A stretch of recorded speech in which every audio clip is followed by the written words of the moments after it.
So the president's envoy in this region and to Ukraine and globally at this point is Steve Witkoff, his friend. And Witkoff, who I think has done for the record, I think has done a good job, but was attacked in some U.S. media for he had done business in your country, and he was attacked as a tool of your government. Well, sometimes when you read the reports about Qatar, like you feel that this is a superpower that controls, everyone, and everyone is a tool in the hand of Qatar. Look, this is all a joke. Steve is a respected businessman. He has done business. We didn't do anything wrong with him. We have done business. I've known him for a long time. I attended his son's wedding. I have a personal relationship, and all this happened before even the election.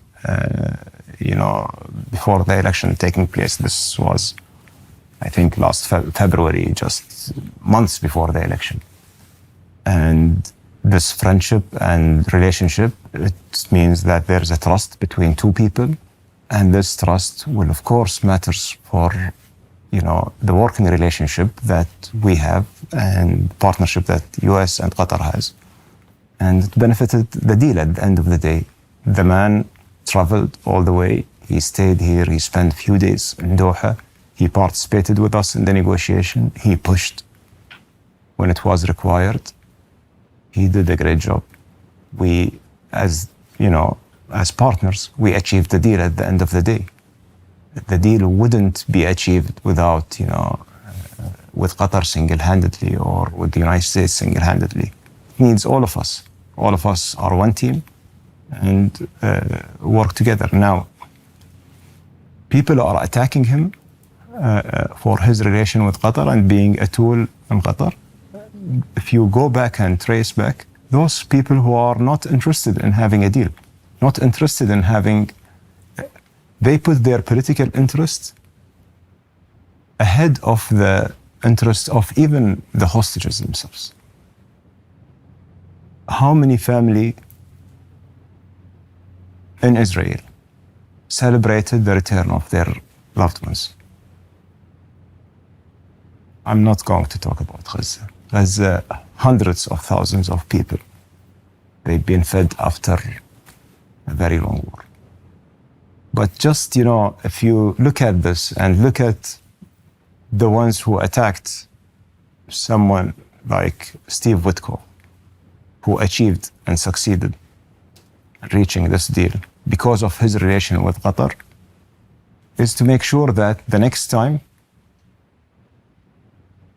he calculates his steps. But Steve is a great man, straight shooter.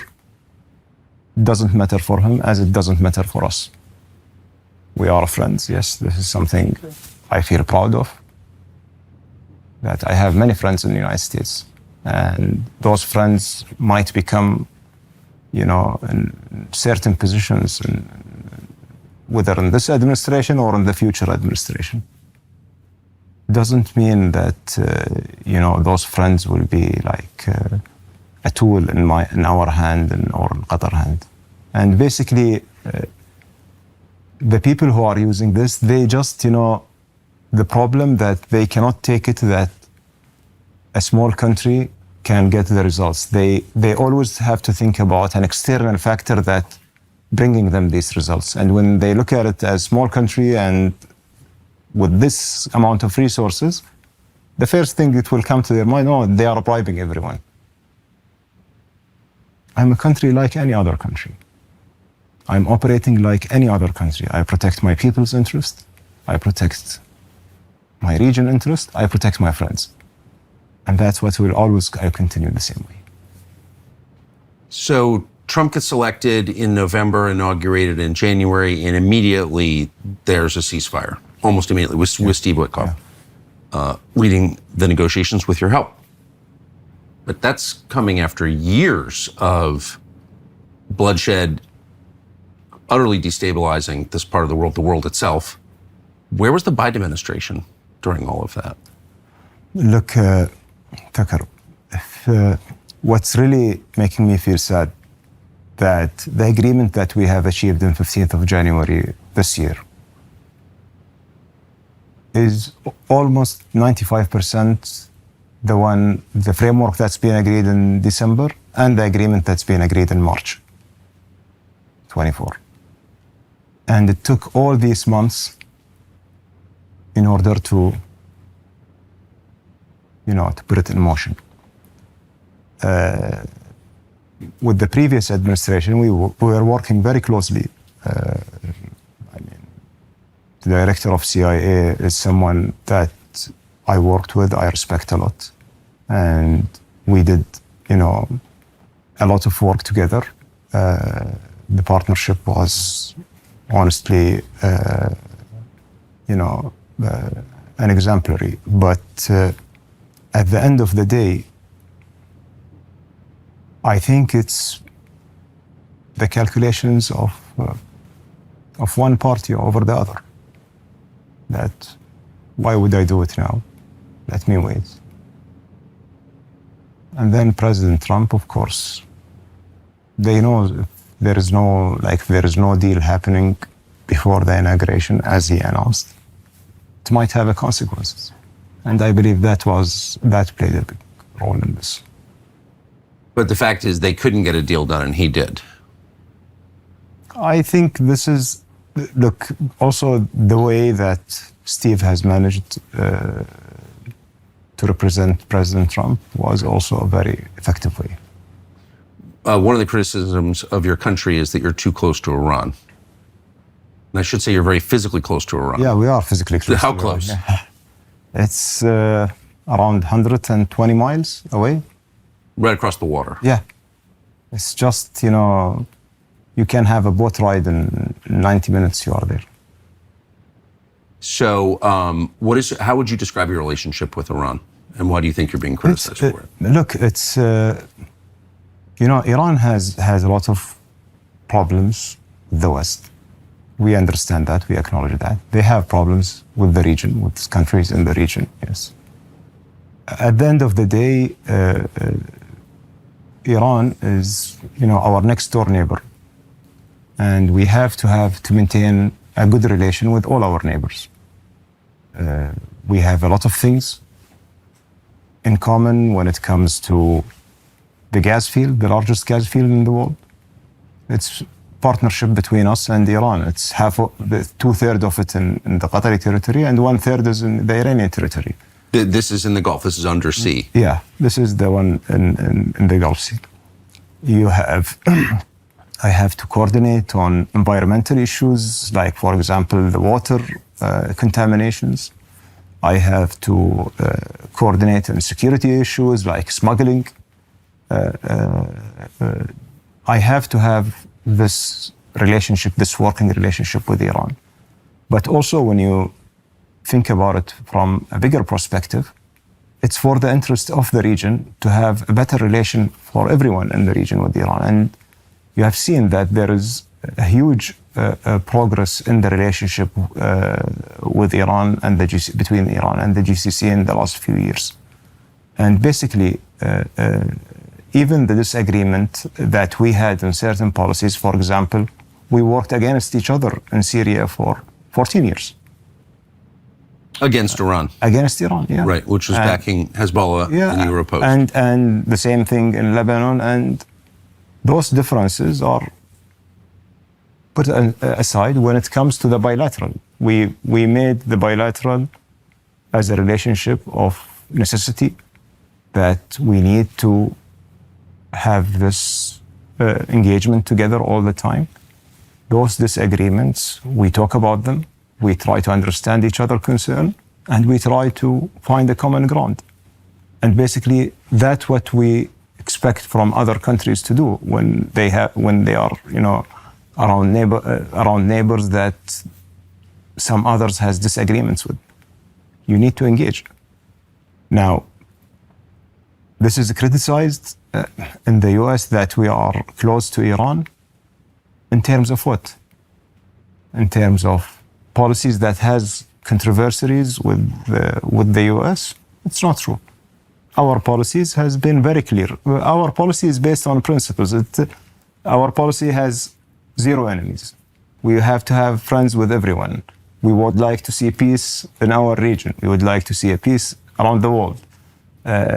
If we see innocent people under attack, whatever their backgrounds, we will always help them and will support them.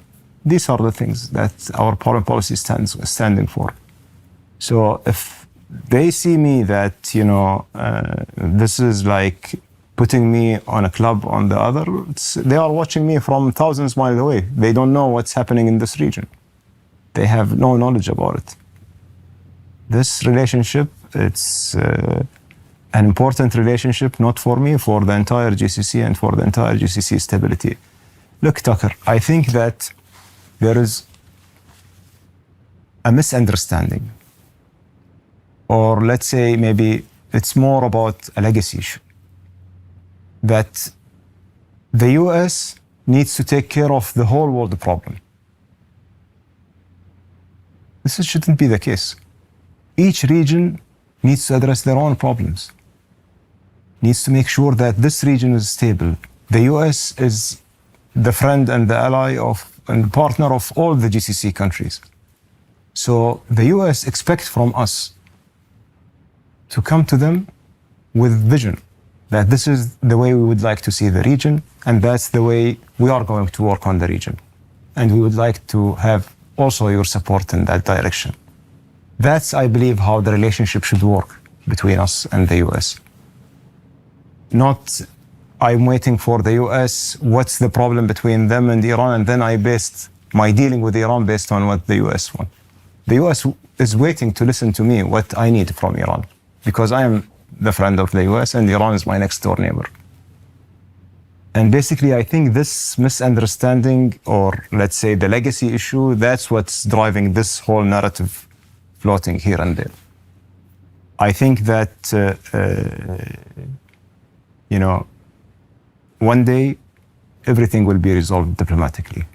If I take a stand against my neighbor because of an external issue, very strong stand, what I'm going to do if those two adversaries come together? So I think it's the policy of your government that you oppose Iran getting nuclear weapons. Certainly your neighbors are on the record against it.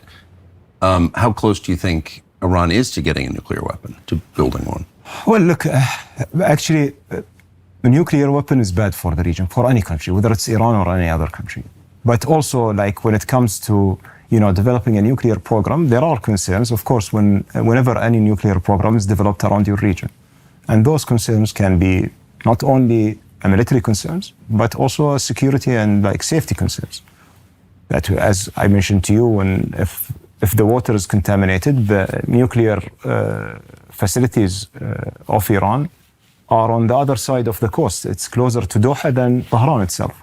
So the risks and the threats is affecting me, my country, affecting other countries in the GCC more even. So there's a nuclear site directly across from you. Yeah. And that's basically,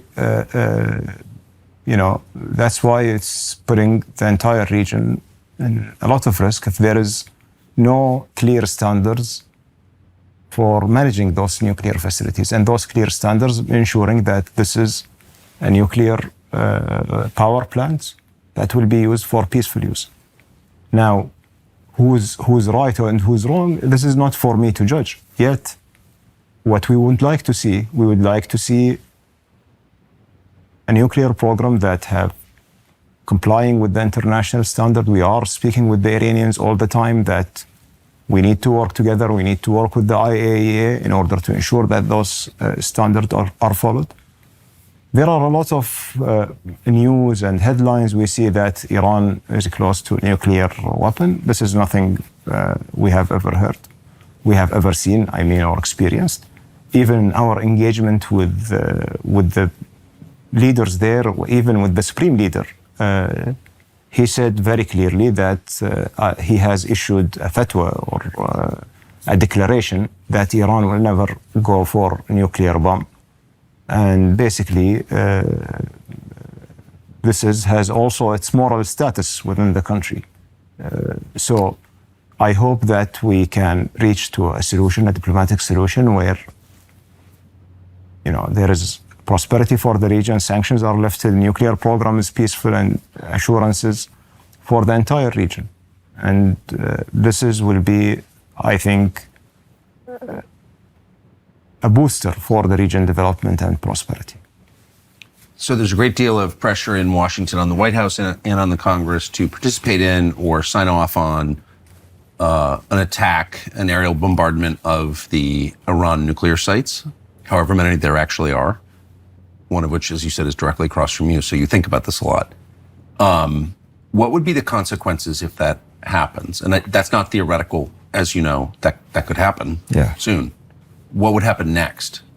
Well, I think it will just will be a start of a war that will spread all over the region. And basically, do we expect from any country to get attacked and to stay silent?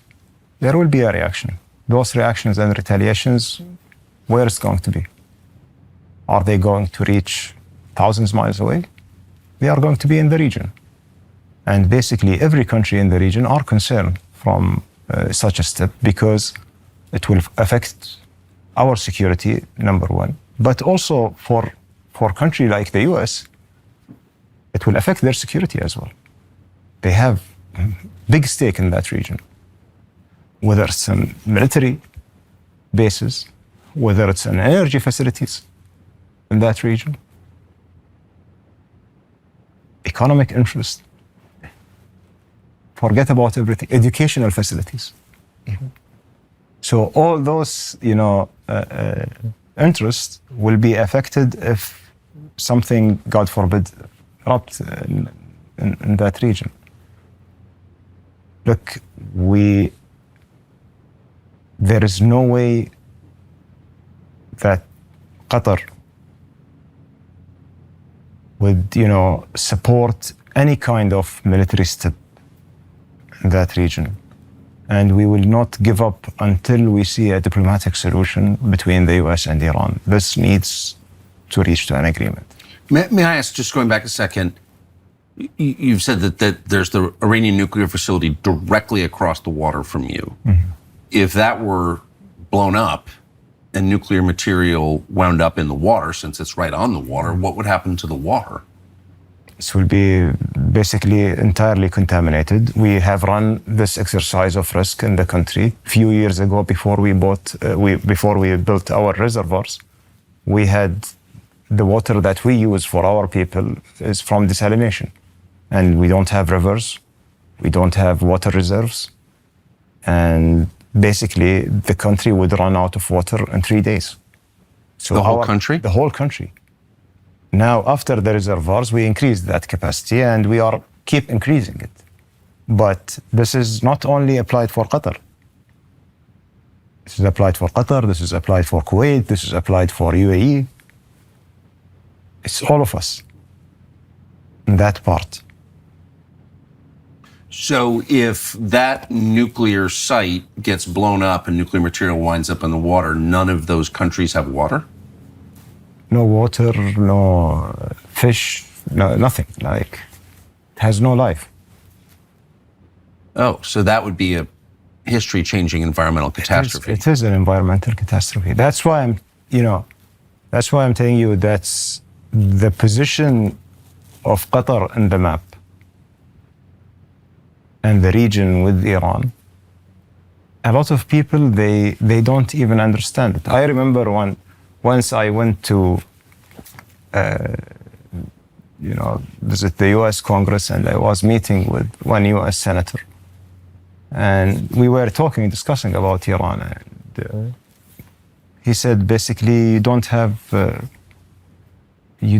to deal with them. And I drew for him a map on his desk. For the first time, he realized that these two countries are that close to each other. So there are a lot who doesn't see this region as close, to Iran, and it's too intertwined.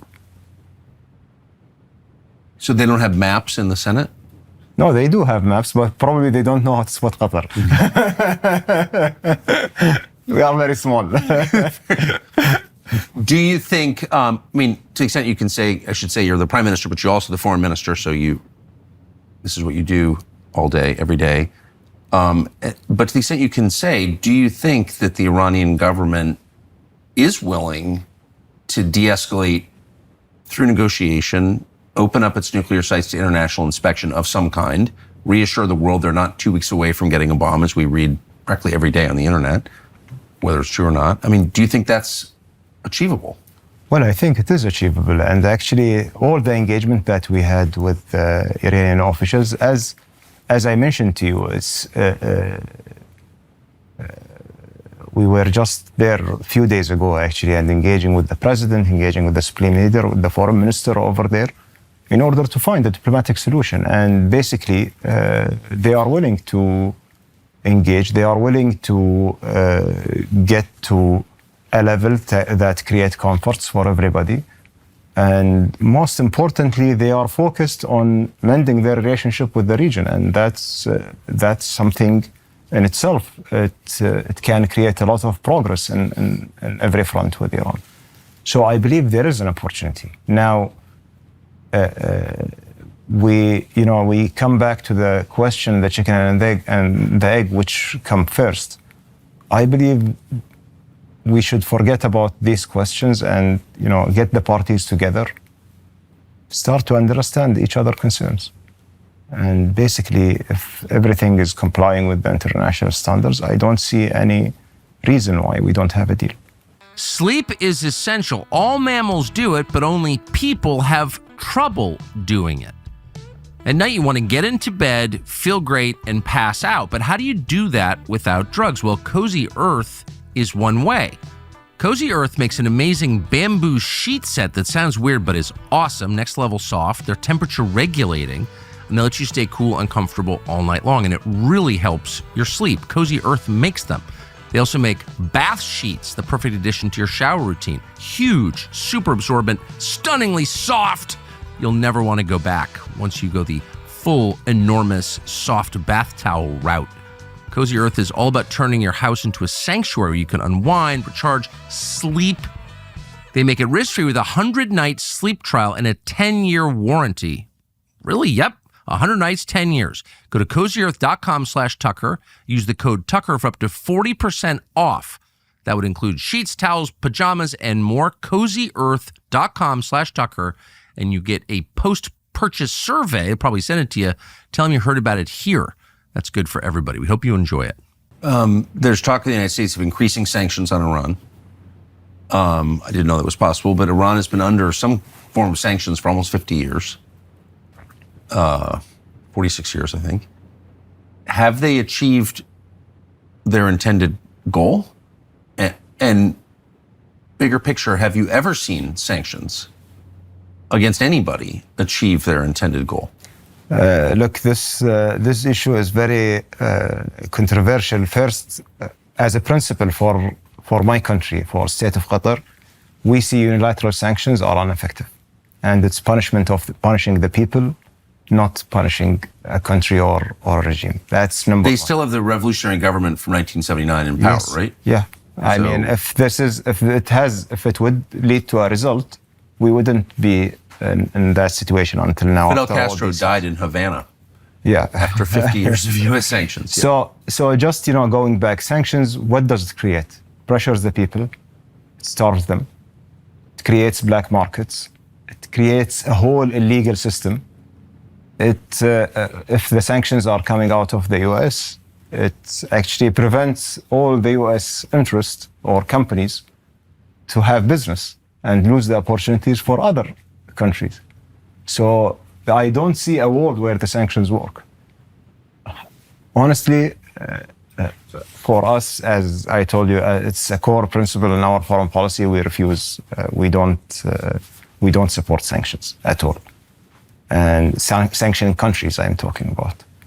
And sanctioning countries is just making the situation much worse. Well, can I just ask you, so 3 of the biggest oil-producing countries in the world, Venezuela, Russia, Iran, Yes. have been under, the most extensive sanctions in history. Yes. They're still selling oil, though. Oh, yeah. Like a lot of oil. Yeah, I think it's Mainly, it's sold in different means, in different currencies. And look, Tucker, I recall when the Russian sanction came out at the beginning of the war between Russia and Ukraine. I had an interview in one of the US media channels, and I said very clearly that sanctions will only create a parallel marketplace for other currencies. So the dollar-dominated international currency, you will start to see countries moving away from that. Yes. By the time. So it won't benefit. It won't benefit, it won't get you what you want. It's the contrary. That's basically what's been, at the end, like any country like Venezuela, for example, or Iran, they need to survive. They need to feed their people. They need to get, at least the basic requirements that they want. They will find ways to sell their oils. They will find ways to use other currencies. They will find markets who will accept them and, selling them and buying from them. And that's basically you created like a parallel market. And that's what I'm been saying.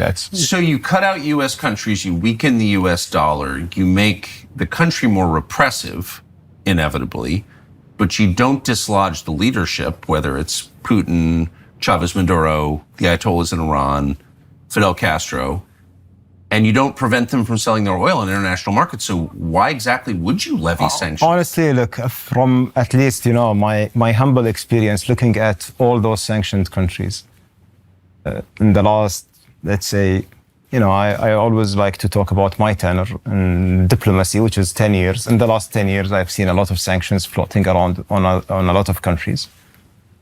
None of these sanctions has achieved the results that's intended for. Well, I think that's true. It's not an ideological point. That's factually true, right? It is factually true, yeah. So why does why do we keep doing it? Just, if you go and name a single country that has a regime change. Yes. Or an entire behavior change to the good because of sanction, you will not find any. Okay, so again, I don't think what you're saying should be controversial because it's provable. Yeah. Go to Wikipedia. Yeah. So why, I think this morning I was reading, we're going to sanction this person more. There's got to be some reason that the U.S. Congress and various administrations have continued to want to do this, even though there's absolute proof that it doesn't work. What would be the reason to do it? Well, look, as I told you, when some, I don't know, honestly, we can ask this question more for U.S., legislator and policymakers, but I think from my perspective, this is when you have, if you don't talk to the other party, if you don't want to use military, which is something that we never advise for, the only tool will remain in your hand is sanction to show power and to show leverage, which some people, they think that this is leverage and power, which is not. Well, it doesn't seem to be. No. Power's measurable, right? Actually, look, as just, if you go through every sanctioned countries, it never achieved the objective. That's what I want to say. Yeah, I think that's it's true. How does the Ukraine war end, do you think?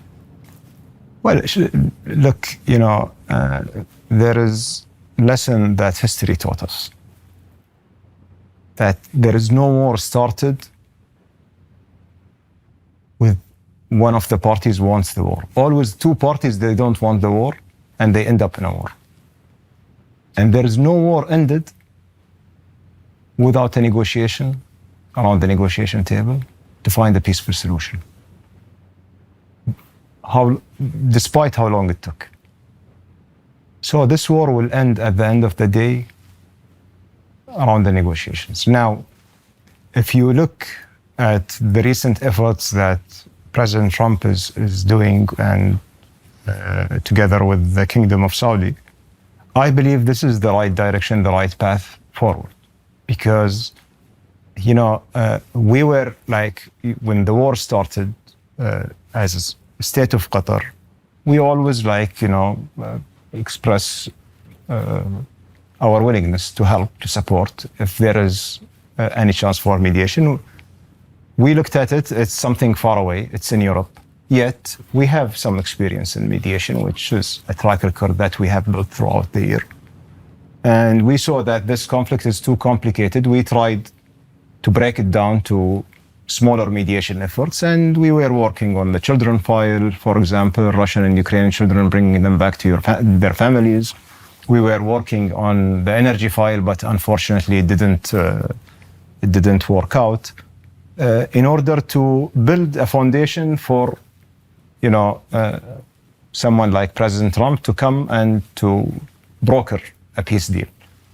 I believe it is the moment. I believe that the steps that's being taken are the right steps. And basically, the way it ends, it should be the way that it addresses both countries' concerns. I think that the Ukrainians has legitimate concerns that they need to address, and the Russians has legitimate concerns that the Ukrainians need to address. And I believe this will never reach a solution unless there is some, direct talks between them, and also some demonstration of support from the partners of both Ukraine and Russia, that they need to put an end for this, and they need to understand each other's concern, and they need to take them in consideration. And the partners' role is to give them the assurances and the comfort that those considerations will be taken seriously.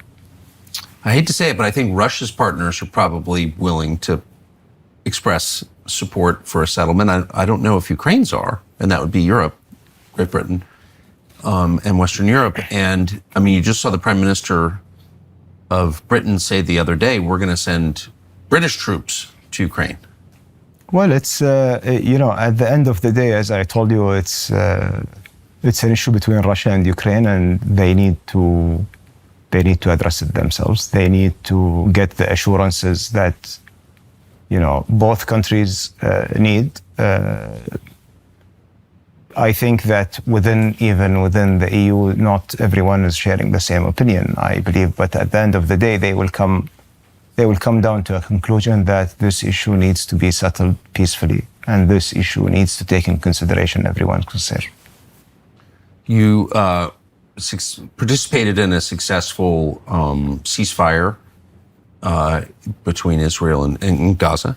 And who knows if that lasts. I mean, I don't know when this is going to air, so I don't even want to speculate. But clearly it's been awful for everybody. Certainly been awful for Gaza. It's been awful for its neighbors. I think it's been really bad for Israel. I mean, it's just kind of hard to see an upside. Yeah. So how would you, if you were in charge, fix this, 80-year-old conflict for good? It's going back to the basics. If you look at the history since Madrid Declaration in the 90s, where Israel needed to be integrated in the region, economic normalization should happen between the countries in the region, and a political horizon for the Palestinians to establish their own state on the borders of 1967, which is according to the Security Council resolutions. Since that time until today, we didn't see anything, but the situation is going backward. More settlements, more violence, more policies which are destructive for the Palestinians, unfortunately. And basically, we are expecting from the Palestinians, just to obey, to stay quiet, and not, there will never be anything instigated. This is normal, when you have, a situation that lasting that long, to have this kind of turbulence all the time. And I'm not talking here about 7th of October, I'm talking about the entire period. How many wars we had? We had a lot of them. A lot of people, we hear them saying that we need to try something new. We need to try things that we are not even, thinking about. Yes, we agree. The two-state solution. We've been talking about, we never tried it. Have we ever tried it and didn't work? Does this country that's established next to Israel will be a threat for Israel? It's a threat as long as it's not a country. And we said that we are willing to provide security guarantees for Israel. All of us, we will be integrated together as one region and demilitarize Palestinian state even. So it's not even like, a fully independent. Not even a real country. Yeah. It's demilitarized. So it's basically like everything you are offering, and in exchange, we were always like, either because of their political situation in Israel, like we were always faced by rejections. There were just few leaders in Israel who had the courage to come out and to say that this is the only solution. This is the only way forward. But in the last few years, we didn't see any of them. Do you think Donald Trump can force a Palestinian state? I think, look, President Trump, he's a great deal maker. He's a great businessman. He's very successful. He brokered many deals around the world during the first administration. And I believe if we will have peace one day, this is the best opportunity for us with someone like President Trump. Is Qatar at net zero? I know there was some enthusiasm about making sure you got to net zero. Well, if you see, the largest exporter of LNG at net zero, I think there is something happening wrong. Does that mean you're dead if you're at net zero? We are committed. First of all, that Wait, aren't you supposed to pretend you're getting to net zero? Look, I'm not going to pretend anything that I'm not going to do, but the gas has proven that it is the most important, reliable baseload source of energy for the next century, maybe. So, and the gas is much cleaner than a lot of other energy resources. And it's benefiting the environment, benefiting a lot of countries, switching from coal to gas. And that's what we are producing, that's what we are focusing on. Now, countries who were just, rushing to get to net zero and trying to impose some, green policies that are not realistic, they are retracting from those policies now. Yeah. You see them like, some of them, they are going back to coal. Well, they're also on the verge of revolution in some cases because they destroyed the lives of their people. Yeah. So it's basically, also it's not fair when you try to impose, these kind of regulations in countries that they have their resources not being developed, not being exploited, and they have no electricity even, like Africa, for example. And you want to make sure that everything there is green, everything is to reach net zero, and you are not allowed to come and to exploit your energy. But I don't have electricity. So the whole concept, I think it's right now there is a lot of debate, there is a lot of argument about it, and I'm not sure if the world will be able to achieve it. Look, we understand the danger of the climate, we understand the danger of the climate change, but it doesn't mean that we shoot ourselves in the foot. We need to think about it wisely. We need to think about it gradually. And look, Tucker, honestly, maybe I told you in a separate meeting that, the pyramid of the needs of the people, first security, then food and water, then health, energy, education, education, strong economy, and then climate change and the environment. So we are living in a region that barely handling the three layers of foundation. And people like coming and, trying to impose on us the tip of that. We need to make sure that our neighbors, our surroundings are secured. We need to ensure that they are fed. We need to ensure that they have enough health care. We need to ensure that they have a good education. We need to make sure that they have energy, access to energy in the first place. Time for another true life Alp story. I got a call from a friend of mine yesterday, honestly, true story, who said his girlfriend had just broken up with him over Alp. He wouldn't stop. And I thought to myself, that's kind of sad. And he said, no, it's not sad. Imagine if I'd married her. Now I know I was saved. Then the next day, this same friend is driving at twice the speed limit through a major American city, pulled over by a cop in a speed trap. Cop takes his license registration, goes back to the patrol car, runs him, comes back, looks in the window and sees a tin of Alp on the dashboard. Pauses, stunned, says to my friend, "You use Alp?" "Yeah, I do," says my friend. "So do I," says the cop. "We all do." He looks at my friend thoughtfully and goes, "Drive safely, sir," and hands back his license and registration. No ticket. So in 2 days, he's saved from a tragic marriage to a girl who doesn't like Alp and a speeding ticket. All true. It's more than a nicotine marriage. In a nation of 350 million people, we're guessing there are about 350 million Alp stories. Email us yours. We want to know and read it on the air. Email tellall@alppouch.com. Tellall@alppouch.com. Give us your Alp story.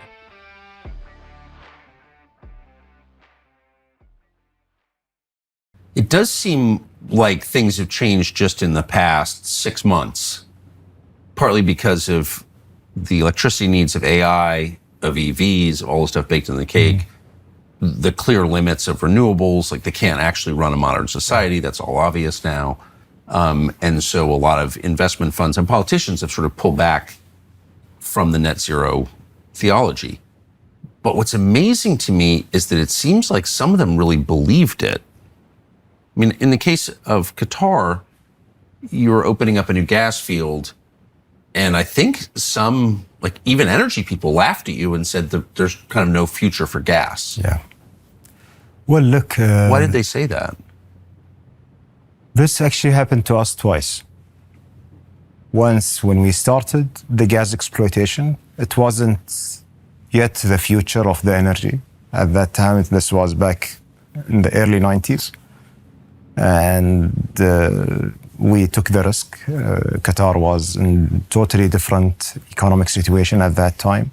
We took a great risk. We put a lot of pressure on the country and the needs of the country. And apparently, the LNG picked up and became one of the main sources. Then, at the peak of the net zero and the green agenda, we announced the expansion of our production, which was back in 2018. And we decided to go on to invest. And at that time, you can read reports from the IMF, for example, that a lot of countries will end up with a lot of oil and gas, but with no money, because they will have no countries to sell the gas to, or they will have no markets to sell their oil to. And this was just in 2018, and like everyone was panicked. In the same year, we have announced that we are going to expand our gas field production, and we are hoping to double it by 2030. So from 77 million cubic ton, which was peaked in 2011 and continued being sustained until today, by 2030, we will reach 144. And that's basically will be the biggest. So there was a projection in 2018 that no one would want to buy your natural gas. After 2050. Who made that? I mean, that's like... That's IMF report, actually. It's not a projection for Qatar, but was for the entire GCC. And basically... That's so far out of whack with observable reality. Like, that's insane, obviously. It wasn't... we had the debate about this within our government at that time, and we didn't believe it. We have seen that the requirement for the energy will just increase. We were watching the revolution in a lot of technologies, and we have seen that whether it's the green hydrogen, the blue hydrogen, the renewables, all of them, they cannot never be cost effective in the next 10, 15 years, and maybe more. And they will not be enough. The base load, you will always need an energy mix, and the base load of this mix will be the LNG, will remain always the gas.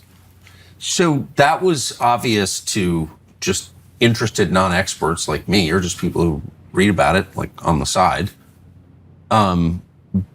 But the IMF researchers and, energy analysts who came up with this projection, do you think they really believed it? Well, I don't know, honestly. I mean, we were like, at the beginning when we have seen these reports, we were just questioning why they are doing that. But it was like part of the global sustainability agenda. And probably this is an idea that all international organizations agreed to promote. And basically, it's the same thing, like, when it comes to those organizations, you always see a common agenda item that everyone is advocating toward the same direction. Look, so they're lying to you in order to keep you from. We have nothing against the green and the climate change. It's something that all of us we need for our survival, for our planet. Yes, but also we need to be realistic in our approach. We need to make sure that this progress is not harming us. It's benefiting us. It's not because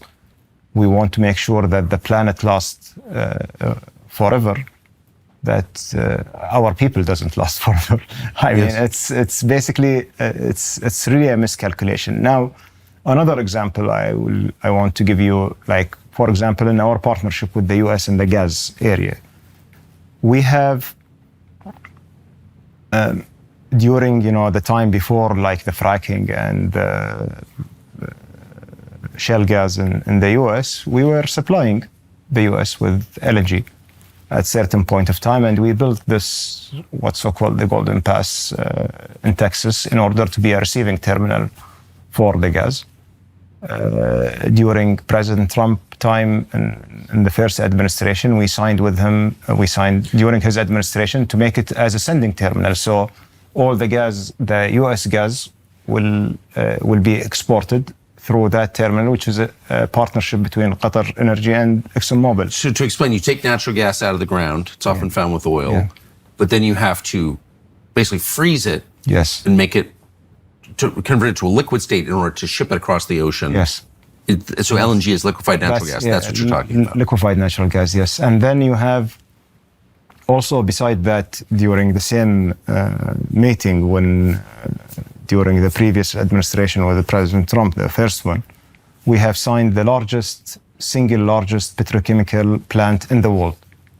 It's called the Golden Triangle, which hopefully will be online very soon. And that's what will provide the basic feedstock for all the industries in the United States, which is the polymers. And this is also a partnership between Qatar Energy and US companies. I mean, looking back, I think we can be a little bit more critical and try to understand what the green agenda was, or net zero was.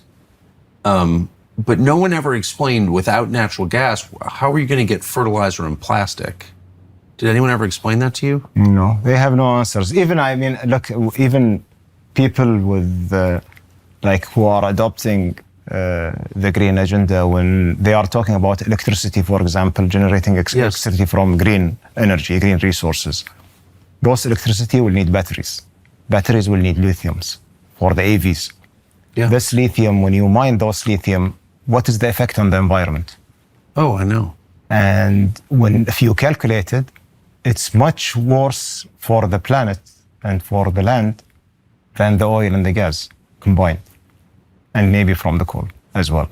So it wasn't really well thought of. It was something that I believe was, taken to a direction doesn't serve the interest of the entire world. Does it make you nervous that the smartest, most powerful people in the world could jump to conclusions they didn't think through without evidence that they could just say something was true without knowing it was true and thinking through the consequences? I mean, it seems like a kind of mass insanity that took over the world. It keeps us up all nights. Does it? Yeah. Oh, me too. Mr. Prime Minister, thank you very much. Well, thank you very much, Tucker. I appreciate it. Thank you. So it turns out that YouTube is suppressing this show. On one level, that's not surprising. That's what they do. But on another level, it's shocking. With everything that's going on in the world right now, all the change taking place in our economy and our politics, with the wars we're on the cusp of fighting right now, Google has decided you should have less information rather than more. And that is totally wrong. It's immoral. What can you do about it? Well, we could whine about it. That's a waste of time. We're not in charge of Google. Or we could find a way around it, a way that you could actually get information that is true, not intentionally deceptive. The way to do that on YouTube, we think, is to subscribe to our channel. Subscribe. Hit the little bell icon to be notified when we upload and share this video. That way you'll have a much higher chance of hearing actual news and information. So we hope that you'll do that. Is this some of your new stuff? Oh, it's so good. Do you use nicotine products? Don't. This is totally This is life. Alp. This is life affirming. I'm not bragging, but I feel great at 55. I'll just say that. Okay, sorry. You ready?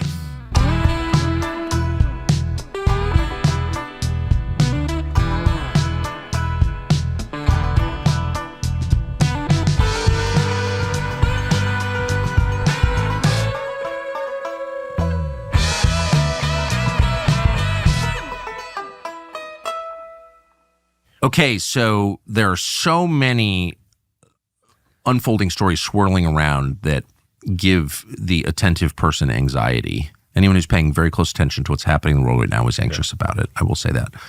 But there is also a lot to look forward to and a lot to be comforted by. Yes. And I just want to go through with you, if we could, since you were right in the middle of this election, Yep. working on behalf, outside the campaign, but on behalf Very hard project. of Yes.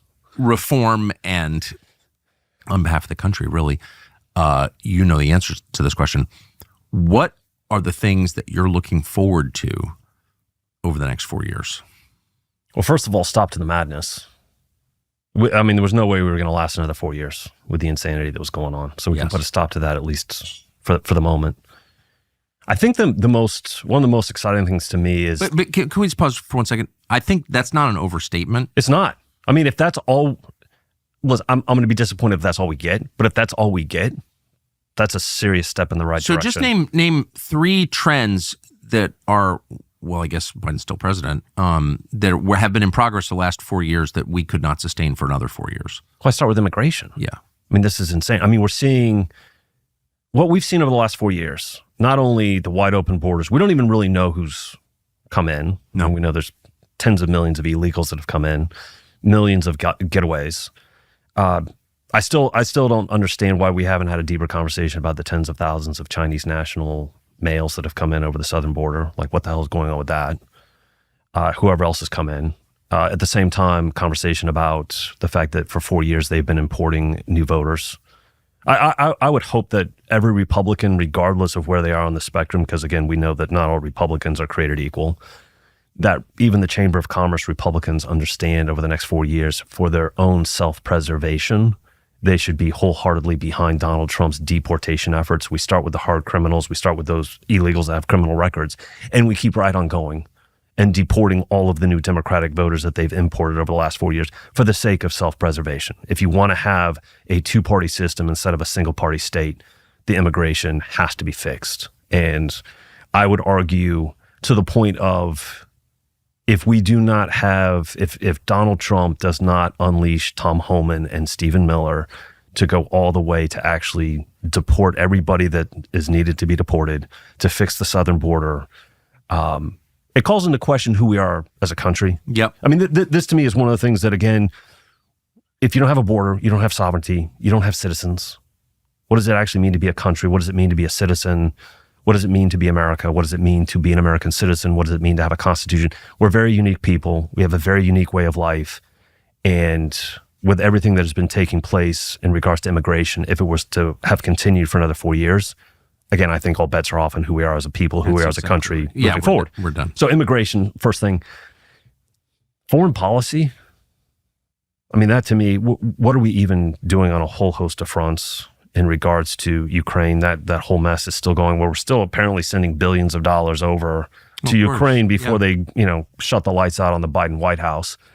But the foreign policy, again, getting us to the point, and also the weakness that we have demonstrated on the international stage for the last 4 years, at a certain point, that was going to cause even more serious implications if there was another 4 years of that. And I don't know where it would have ended. Obviously, Donald Trump showing up this week, I mean, as if he hasn't started enough wars.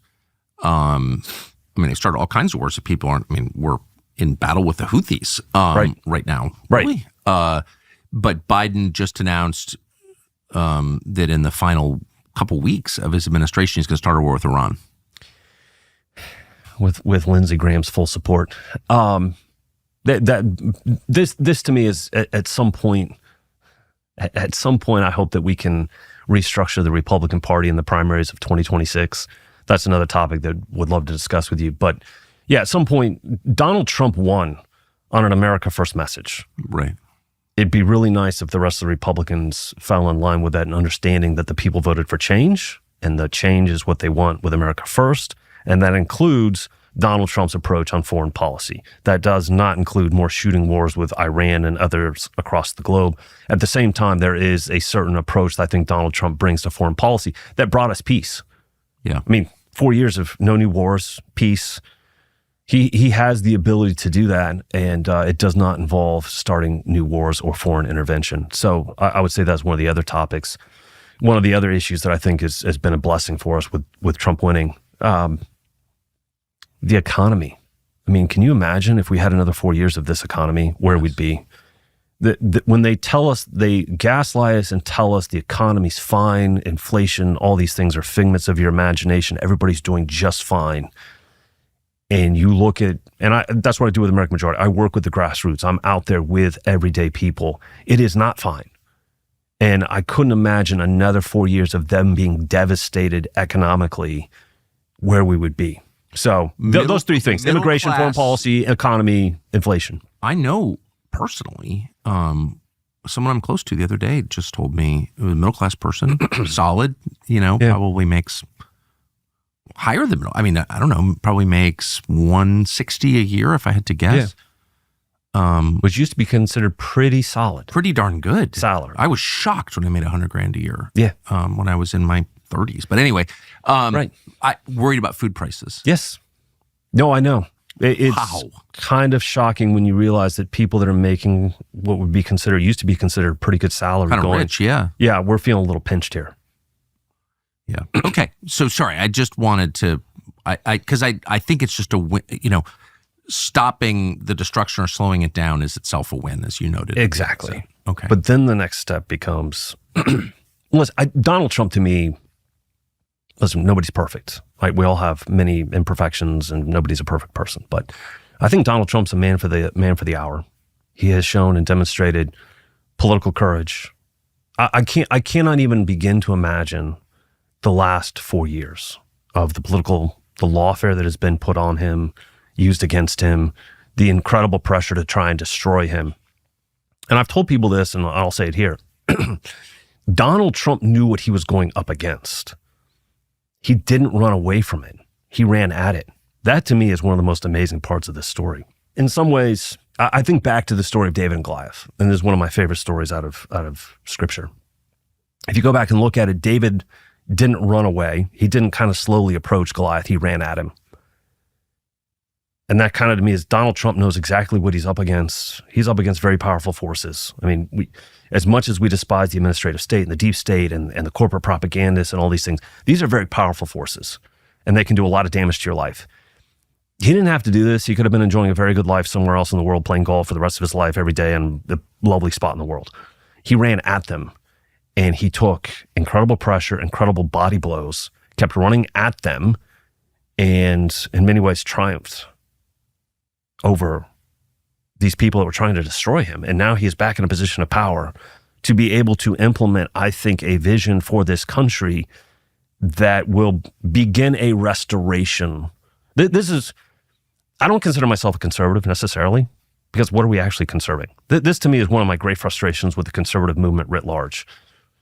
Explain to me again what we've actually been conserving over the last 40, 50, 60 years. I'm more interested, and it's a very reactive term too, conservative. I'm far more interested in restoration, in being a restorationist, in restoring the republic, and restoring a constitutional republic, and restoring a government of, by, and for the people that actually promotes the interests of the American people, which is kind of the premise of the American republic, right? All power flows from the American people, from the people to their duly elected representatives, who they make the stewards of the power and money given to them, to put together a government that actually promotes and protects the interests of the American people every day on every issue. And we've kind of lost sight of that. And the great temerity of Donald Trump back in 2016 was that he kind of showed up and said, hey, I think a government of, by, and for the people should actually promote the American people and their interests. And that's why I think he was considered such a great threat by permanent DC, the administrative state, however you want to define it. This to me is a moment in time where we have a shot, where we have an actual shot of restoring the republic, of restoring a government of, for, and by the people, to promote the people, to protect their interests.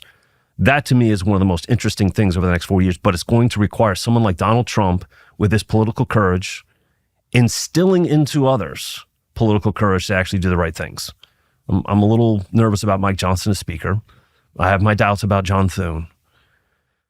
But I think if he can actually instill the political courage necessary into Republicans on the Hill, but also into his various nominees, who I think will actually have what it takes to do what they should be doing in the various departments and agencies, we could be in for a singular moment in American history in which we look back and go, this was the turning point where we actually began to restore the republic. So many threads, but before we get to I think it's a great overview. Will all of Donald Trump's nominees be confirmed by the Republican Senate? I feel pretty good about a lot of them. I would not be surprised if Pete Hegseth gets 52. We'll see. It feels that way. Yeah, it feels like he's going to get... I'll be a lot more specific. They don't like Tulsi Gabbard. They don't like Tulsi. I think RFK's got some problems. But you can't, I feel good. I feel good about Pete. I feel good about Russ Vogt. I think Russ is going to be one of the more... Russ is great. It's going to be one of the most important... Nobody really talks about OMB outside of DC. I'm telling you, one of the most important vehicles that Donald Trump will be able to use to deconstruct and dismantle the administrative state is OMB. And you got to have somebody like Russ Vogt. Ed Martin's going to be the chief of staff. Bishop as his deputy. And then I'm hoping he gets Eric Ueland in as deputy director of management. That's a rock star team at OMB. Marty McCary, FDA. Amazing. Yeah, that'd be huge. Paul Atkins at SEC. I feel good about that. So I think a lot of these people are going to... But you can't... I think he's going to get overwhelming number of them through without too many problems. I think Tulsi and RFK are going to be question marks, if I'm being honest. I don't think you can tolerate that. I don't either. Yeah, I mean, because it's one thing to get like, and I don't want to, I don't want to attack anybody. This hasn't even started, but there are some nominees who are just like whatever. They're like everyone. They don't have views that are consistent with what Trump ran on. That's a fact. And so, if the Republican Congress rubber stamps their buddies, whatever. Right. But I'm sorry, they're not in charge of the Republican Party. They're a lot less popular than Donald Trump, and I don't understand if you're. Bobby Kennedy's point was like really important. He's not a perfect person, but we have a system that is killing people, and he's a step in the right direction. Same with Tulsi. Yeah. She's not a perfect person. No one is, but our foreign policy is insane, and it's hurting the United States. So, like, why wouldn't the White House call over to Republican senators and say, you get in our way, we're going to crush you? How's that sound? I mean it. No, I've proposed this to certain people behind the scenes. Yeah, like, let's go. So we're not going to put up with that. Well, first of all, the agent of change. People voted for Donald Trump. Yeah. I mean, this was a very clear election. You get choice A, choice B, very different approaches to government and to the future. There was no real illusion about, like, there's no confusion about what people were voting for. And they voted definitively for Donald Trump. First Republican to win the popular vote since 2004. First Republican to win 311 electoral votes since 1988. First non-consecutive president since Grover Cleveland. I mean, this is a historical election. He wins. Agent of change. Agent of change gets his change agents in the various departments and agencies. Well, yeah. And the Senate gets to advise and consent. They don't get to say, no, we want our buddy, or we don't like this person, so we're not going to give you this person. Donald Trump won. Donald Trump won, and also, by the way, I would make the argument, help get them the Senate and the House. So you have majorities because of Donald Trump. Donald Trump won. Donald Trump would like these people to actually be in these departments and agencies. And unless they're a criminal or unless there's some, terrible thing in their past that is disqualifying, you get to confirm them.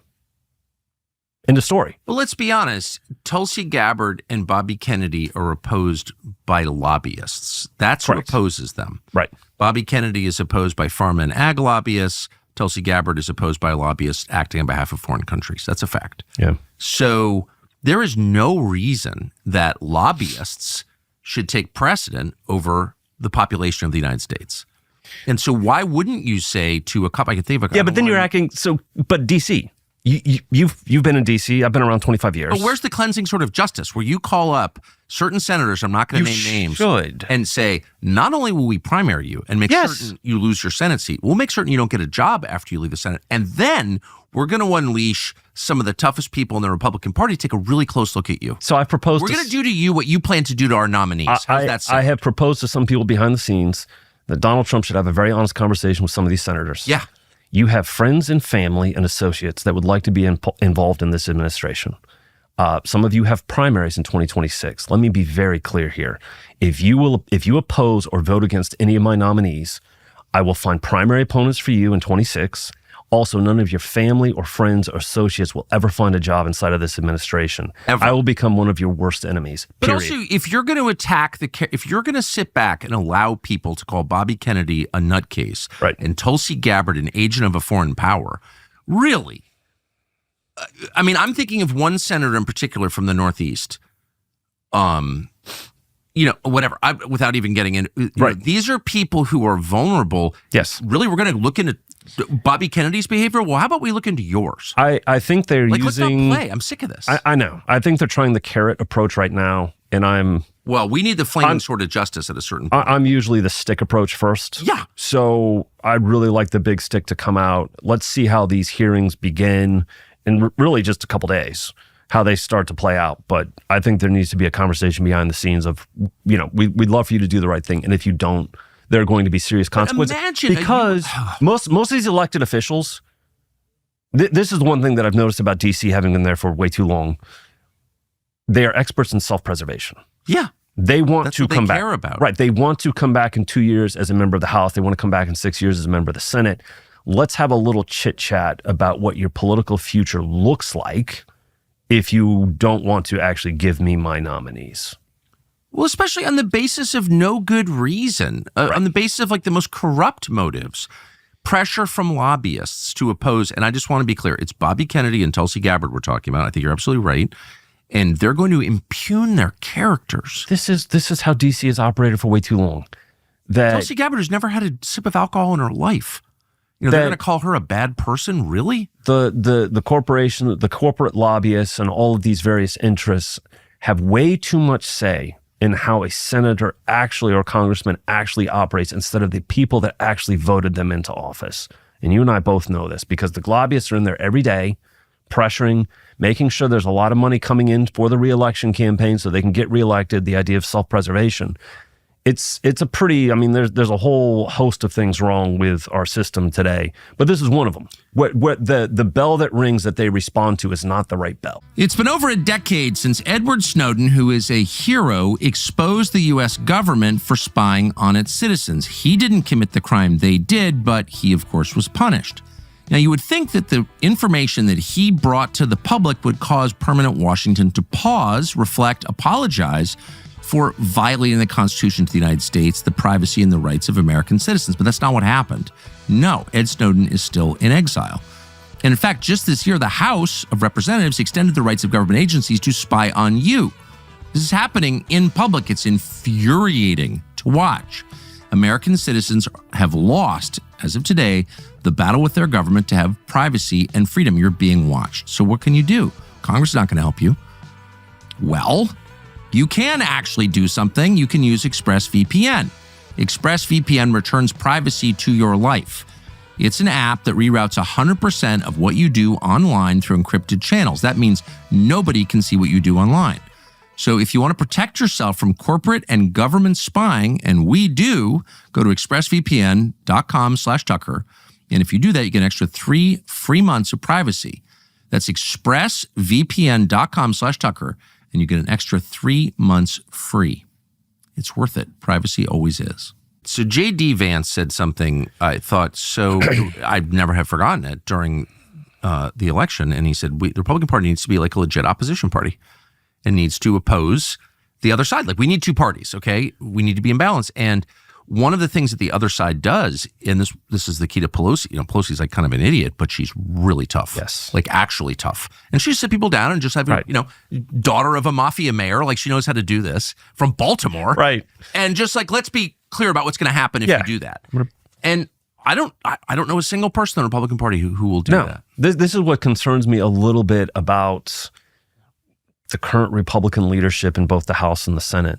I wouldn't mind, politically speaking, I want to make that very clear. Politically speaking, it's okay to break a few legs and just say this is the reality of what's going to happen. There are a lot of moist handshakes in the Republican leadership.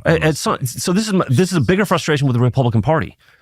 People give you power, political power, to use the political power to enact change. I think too many Republicans have come to D.C. and are like, isn't this a lovely experience? It's going to be a great career. We have a lot of careerists who are enjoying the fun career in D.C., and Democrats are like, by God, we have political power. We're going to break you to achieve what we want to achieve to fundamentally change and transform this country. They're religious zealots. And we're all sitting here going, oh, that's kind of mean. We probably shouldn't do that. If you have been given political power, you should freaking use the political power given to you by the American people, or they might start to question, why did we give you political power in the first place? Because you don't know how to use it. Yeah, so I've watched this like for decades, Right. and it's driving me slowly. It's slowly driving me crazy. But why isn't there like an outside group, like a 501c3 of some Right. sort, or C4, I guess, to do this? To say, This has like, been one the of my left had arguments. MoveOn.org, and Right. it's like, we're going to extract a cost if you don't serve your voters. It's super simple. You got elected on a program, Right. you've ignored the program and the people who voted for the program in favor of lobbyists.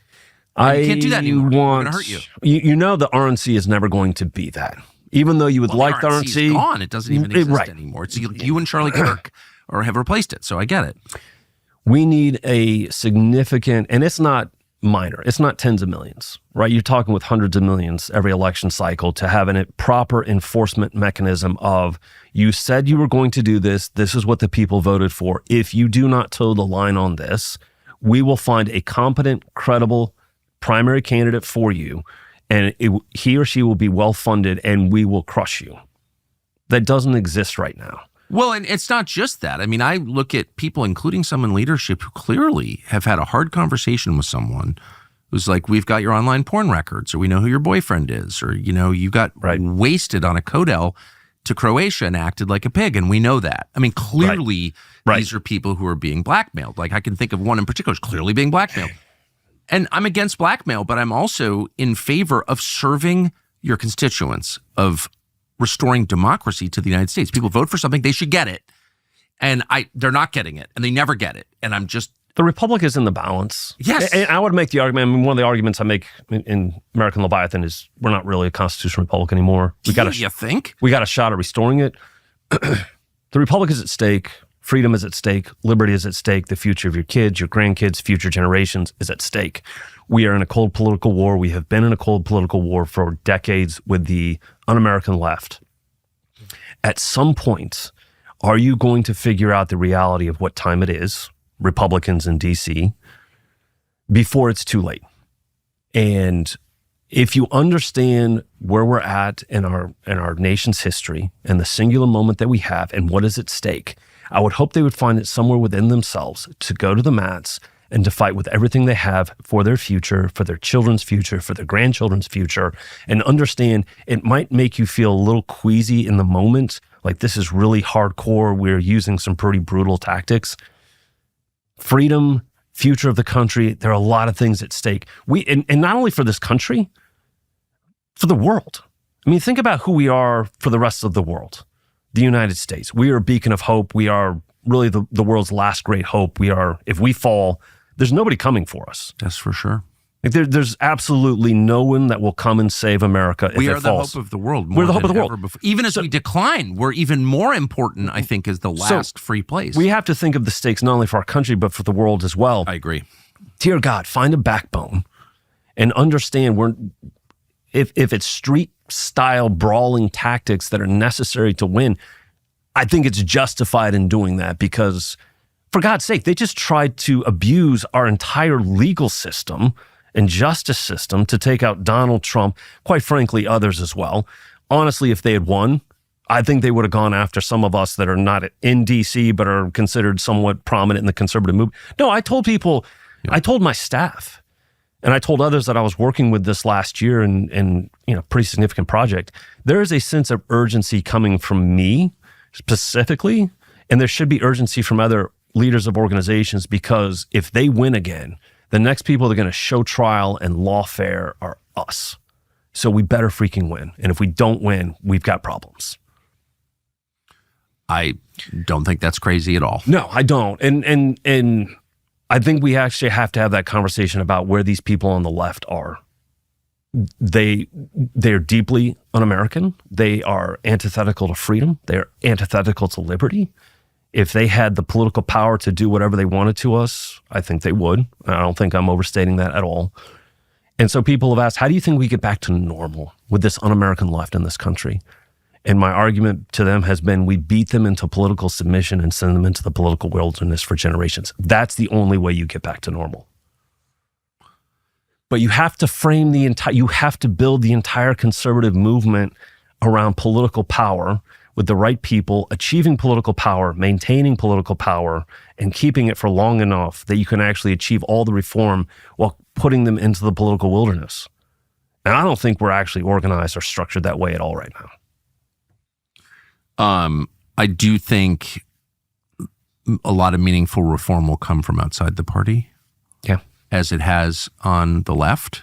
They've been really effective and thoughtful in building up outside organizations that fund their party and keep it, aligned, keep it on the track that they think it should be on. Of course, I find their goals repugnant, but I think they've been very clever. I'm a great admirer of the left in regards to achieving political power and how they structure themselves and how they have structured themselves to achieve political power for all the wrong reasons. All their policy ideas are terrible for this country. But they have structured themselves to achieve that. And in fact, I can, based off all the numbers and statistics I've seen, the left is in the minority in this country, and yet they have an undue influence in politics and the various institutions because they have structured themselves to achieve power in the institutions and politically how they've invested their time and money into doing that.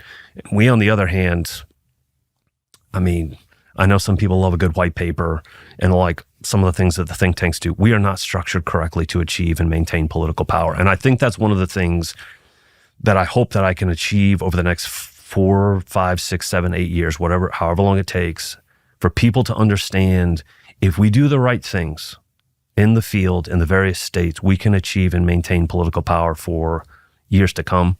But you actually have to be doing the right things. Yeah, and have the right goals.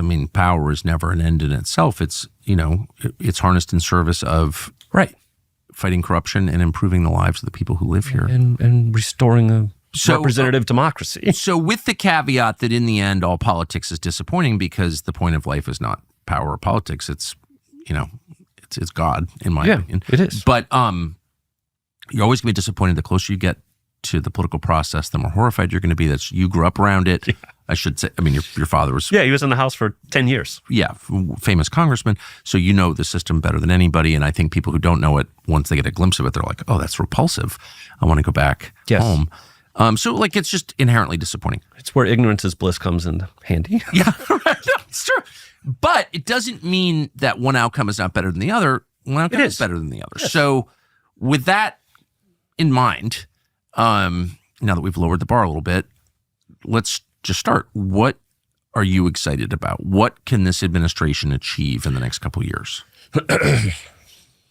What can they achieve? What will they achieve? What I hope they will achieve? I want Donald Trump. I'm not interested in trimming this government. I'm not interested in making it more efficient. Yeah. I'm interested in shattering this administrative state into a million pieces. Yes. I think Donald Trump has figured out who the enemy is over the last, call it 9 years, in which I think he truly showed up in D.C. January of 2017 as the duly elected representative, president of the American people, shows up in D.C. and goes, I'm the duly elected president. I get to decide a lot of the foreign and domestic policy, and ran into a system of government that said, yeah, we don't think so. We think we decide. And I think it was a startling moment for him when he realized, I thought we were a constitutional republic, representative democracy. And then folks in DC are like, no, we're not really that. We're an administrative state. The unelected bureaucrats and their allies, we're the ones that actually decide these things. A lot of these things were settled years ago. Foreign policy, for example. This is the crazy part to me. Donald Trump's, one of his great sins was showing up and thinking, I won an election. People voted for change. One of them was different approach in foreign policy. So we're going to actually enact that. Like, no, we already settled that years ago. You don't get to decide that at all. It's already been decided by the smart people at the State Department, by like Victoria Nuland. And I think that for him was a moment where he realized we have a real problem. And then, of course, he became a target of his own government, the DOJ and the FBI and all these people trying to take out the duly elected president of the United States with fake FISA warrants and fake dossiers and all this stuff. And he realized we have a serious problem here. So leading up to now, and then the 4 years of lawfare, in which on the most spurious of charges, they literally, I don't know the exact figure, but I have to guess it was hundreds of millions they soaked out of his campaign in regards to legal fees, and not only like trying to destroy him as a person, but also just suck cash out of him. I think he's coming back this month and being sworn in for another term and fully understanding we have a form of government that is running this country that has nothing to do with a constitutional republic. So I sincerely hope that he understands who the enemy is, that he has to go at them. They've already declared war on him. This is not about him declaring war on the administrative state. They declared war on him years ago. And it's him responding in kind and going, we are not going to take this sitting down.